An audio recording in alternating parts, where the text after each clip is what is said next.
સુરત મહાનગરપાલિકા ચૂંટણી 2026ને ધ્યાનમાં રાખી વોર્ડ નંબર 24 ઉધના દક્ષિણ વિસ્તારમાં ભારતીય રાષ્ટ્રીય કોંગ્રેસના ઉમેદવારો દ્વારા ભવ્ય રેલીનું આયોજન કરવામાં આવ્યું। આ રેલીમાં હજારોની સંખ્યામાં કોંગ્રેસના કાર્યકર્તાઓ, યુવાનો, મહિલા મોરચાના સભ્યો, સામાજિક આગેવાનો તેમજ સ્થાનિક રહેવાસીઓ ઉત્સાહપૂર્વક જોડાયા હતા, જેના કારણે સમગ્ર ઉધના વિસ્તાર કોંગ્રેસના રંગમાં રંગાઈ ગયો હતો।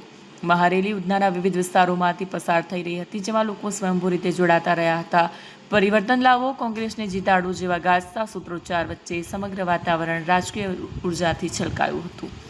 રેલીમાં ભાગ લેનાર લોકો હાથમાં પાર્ટીના ધ્વજ અને બેનરો લઈને ઉમેદવારોને જોરદાર સમર્થન આપી રહ્યા હતા।